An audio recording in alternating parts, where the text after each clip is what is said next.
tamang pag-inom ng tubig base sa bigat, base sa edad, sa laki ng katawan, tapos anong mga sakit matutulungan ng pag-inom ng tubig. Alam ko maraming controversy sa pag-inom ng tubig, marami nagsasabi na hindi mo kailangan ng 8 glasses, meron nagsasabi pwedeng 3 to 4 glasses. Actually, wala naman talagang tama o mali based on science. Mahirap talaga i-prove. Pero para sa akin, kung payo ko susundin nyo, sa akin, mas maraming tubig, mas maganda. Okay? 8 glasses minimum o mas marami pa, mas maganda. Sa panahon ngayon, tingin ko mas panalo, mas mahaba buhay, pero nasa sa inyo. Libre naman yung tubig Yan na lang ang libre. Ang hindi libre yung ma-kidney failure, ma-UTI, ma-hospital, yun na hindi libre. Pero ang tubig, libre. Hindi ko alam ba't pa natin kailangan tipirin ang tubig. Science-based health benefits of water. Okay? Ang katawan natin, 70% water. Ayan, almost 70%. Pag kulang ka sa tubig, minsan meron ka mararamdaman, minsan wala. Headache, bad breath, nagka-constipate, mabilis heartbeat, pagod. Okay? Pero bukod dito, marami pang iba. Yung iba, nag-heart failure, nagda-dialysis, kidney failure, marami pa. Maraming benepisyo pag inom ng tubig mula ulo hanggang paa. Sa utak, yung mga headache, mga migraine, nakukuha ng pag-inom ng tubig. Pag nanghihina ka, iinom ka lang ng tubig. Diba? Pag inaantok kasi nga, nadadry din, nadidehydrate din Mga alcoholic, diba? Pag uminom ng alak, nadidehydrate sila, ihi sila na ihi. Yung malakas sa kape, inom ng kape, nadidehydrate din sila, ihi sila na ihi. Kailangan mo rin ng tubig. Maraming tubig, nakakapayat din. Okay? Kasi, busog ka na sa tubig headache, joint pains, constipation. Kaya matigas ang dumi natin, di ba? Bakit matigas? Kasi kulang sa tubig. Ito importante. Kidney failure. Pag nagkulang ng tubig, nasisira ang kidneys. Nagkaka-kidney stones. Bakit nagkakaroon ng kidney stones? Tubig lang ang panlaban yan. Pero pag kidney stones, maraming tubig. Baka 8 glasses of water, hindi na pwede. Baka 10 hanggang 12 basong tubig pag kidney stones na. Pati bago matulog, inom ka maraming tubig. Gigising ka talaga madaling araw.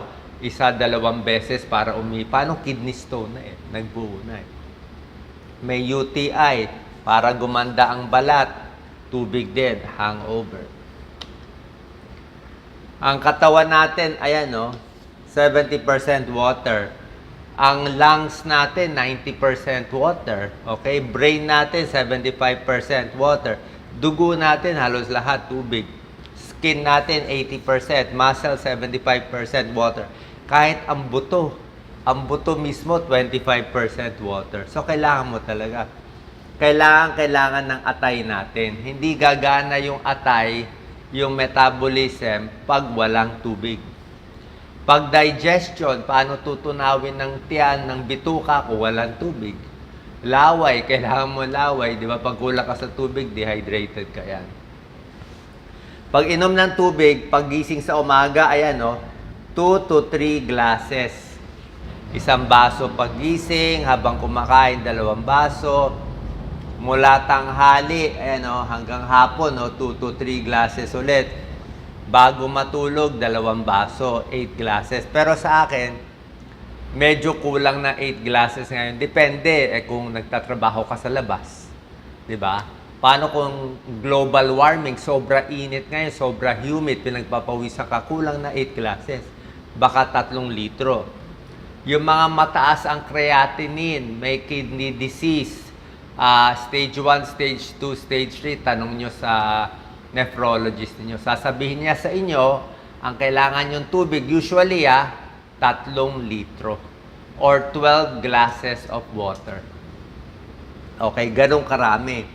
Meron kayong napapanood na video, nagba-viral, sasabihin, masama ang maraming tubig na kamamatay. Okay, tama yun. Marami. Ano ibig sabihin ng marami?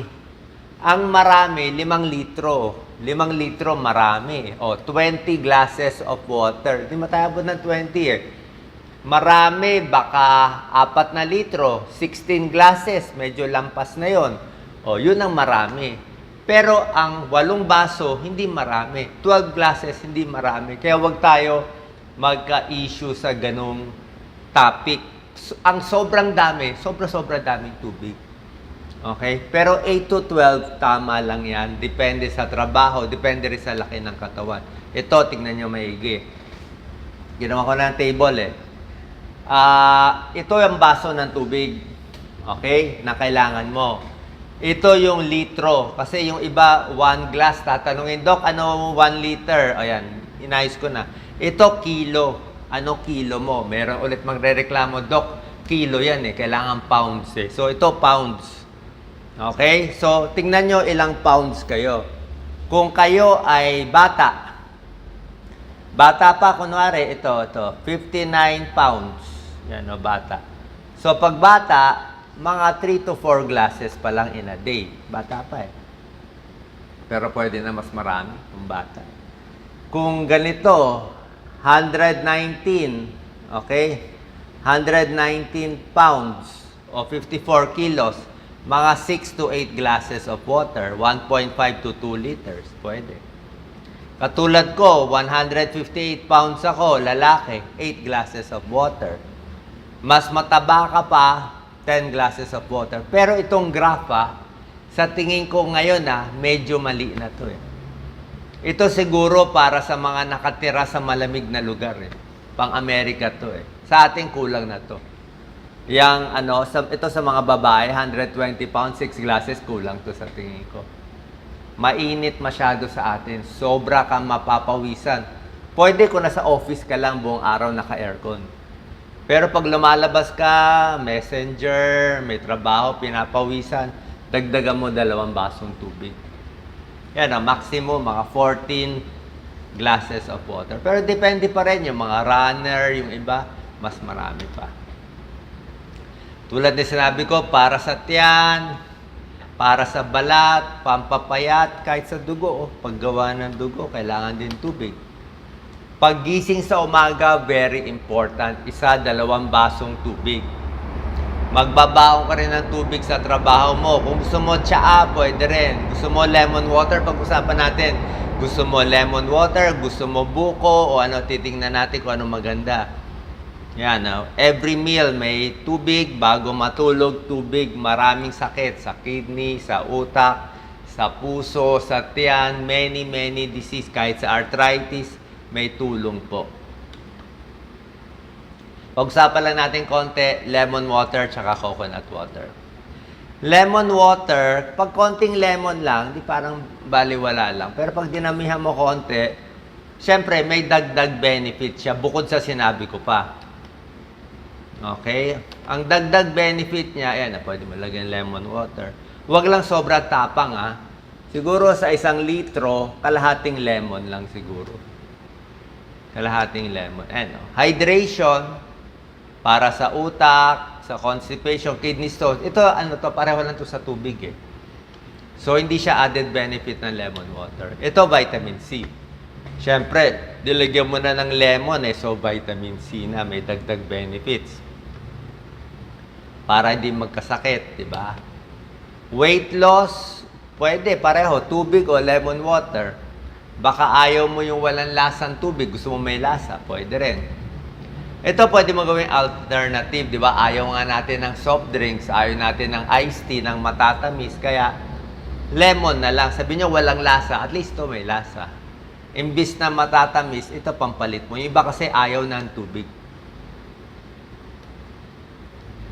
Prevents kidney stones, yung tubig mismo nakaka-prevent ng kidney stones. Pero yung lemon may citric acid. Yung citric acid, kumokontra din sa paggawa ng kidney stone. So, pwede rin to. Pwede rin to sa may kidney stones. Digestion, tubig, lemon water, pareho lang. Ano naman po side effect? Ang tubig walang side effect. Pero itong lemon water, ang pinaka side effect lang kung masyado matapang. Kung konting lemon lang, pwede na. Kung nagtitipid kalamansi, konti lang pwede na. Huwag mo na lagyan ng sugar. Kung sugar, matamis din, nakakataba. Pero yung side effect lang niya, mainly, kung masyado matapang, baka masira ipin, baka medyo mahapdisat yan. Yan lang konti, mahapdisat yan, masira ipin, yun lang naman. Pero otherwise, okay naman siya. Next, coconut water. O, sabihin mo, Doc, ayoko tubig eh. Gusto ko buko. Okay? Sige, ano? Ito ang problema sa buko. Ang tubig, 0 calories. Ang tubig hindi nakakataba. Kala nyo lang nakakataba. Ang buko, may 44 calories bawat baso. Isang buko, mga 2 baso yon, 88 calories. Kainin mo pa yung laman, 100 calories. Almost 200 calories pag malaki yung buko. So, ito, hindi siya unli kasi pwede kang tumaba. Benefits ng buko, ganun din. Pero ito kasi, bukod sa tubig, may potassium siya. Mga pinapawisan. Para siyang sports drink. Para siyang energy drink o sports drink. Potassium, sodium, calcium. May dagdag siya. Yan, huwag din sosobrahan. Ayan. Marami siyang nutrients. Tulad na sinabi ko, di ba? May carbohydrates siya pa, may konting protein, may antioxidant pa ang buko, maganda rin. Sa diabetes, okay naman, may component na may benefit. Pero syempre, pag sobra daming iinumin mo, baka tumaas din blood sugar. Kidney stones, tubig na lang o lemon water. Ito, basically, yung liquid sa buko juice.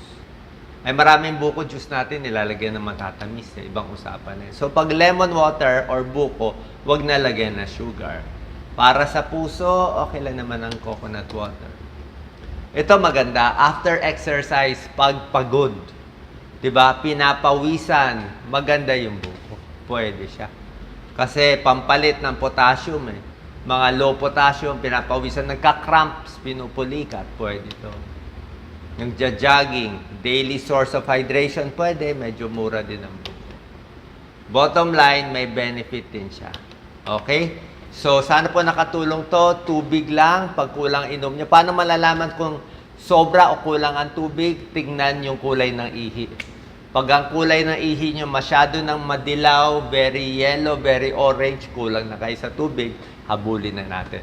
Dapat hindi na po kayo inuuhaw. Pag nauuhaw kayo, ibig sabihin, dehydrated na kayo. Kulang na. So, wag na hintayin mauhaw. Bilangin nyo 8 glasses. On the average, pwede up to 6 to 8 kung medyo maliit ang katawan. Pero kung malaki ang katawan, mas marami ang kailangan. Salamat po.